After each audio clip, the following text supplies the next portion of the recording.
गणित विशारद नारायण पति स्मृति समारोह।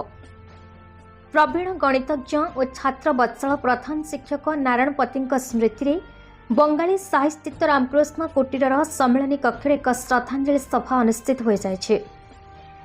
अवसर में प्रख्यात गणित विशेषज्ञ प्रोफेसर डॉक्टर चंद्रकिशोर महापात्र को चलित वर्षर मर्यादापूर्ण नारायणपति गणित विशारद सम्मान सारोटी स्कूल 8 जन श्रेष्ठ विद्यार्थी को स्मारकी वृत्ति प्रदान करा जायथिला। एही सभारे मुख्य अतिथि भावे प्रोफेसर डॉक्टर नलिनीकांत चौधरी, सम्मानित अतिथि भावे अध्यापक प्रशांत कुमार जेना जोग देथिबा बेले शिक्षक श्रीयुक्त अशोक कुमार सतपथी अध्यक्षता करथिले।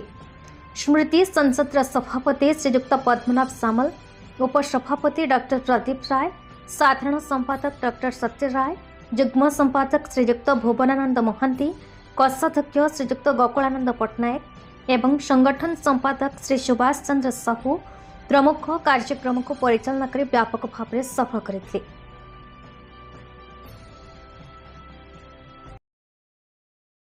प्रवीण गणित विशारद तथा छात्र वत्सल प्रधान शिक्षक मध्य स्वर्गत नारायणपति सन्धारे आज आमर रामकृष्ण कुटीर प्रतिवर्ष पालन कराए। पूर्व रेभेन्सा कन्वेंट स्कूल बृहत्तर छात्र संघर कार्य होता एवं नारायणपति स्मृति संसद आनुकूल्य कार्यक्रम आज यार लक्ष्य उद्देश्य हूँ पिला भितर जो गणित प्रति जो भय रही से भय दूर कर आग्रह सृष्टि हम पिला आग्रह सहित गणित बसिले जमी पढ़े निज गणित पढ़े से आम उद्यम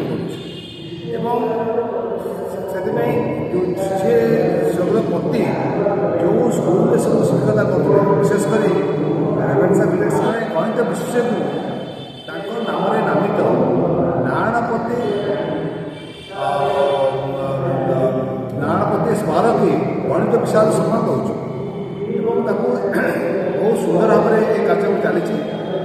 चंद्रकिशोर महापात्र डॉक्टर पद्मनाभ महापात्र से आज वर्ष पुरस्कार पाई गत वर्ष देलु विभिन्न समय आम दौचु प्रति वर्ष युवक अवस्था ये कार्य कर यार मुख्य उद्योक्ता थे सार स्वर्गत पतिंकर अति आगामी छात्र प्रोफेसर करुणाकर परिड़ा तो उद्यम क्रम ये सब होता है से जस्टिस पूर्णचंद्र मिश्र या प्रथम निश्चित सफल आशा विषय बहुत धन्यवाद।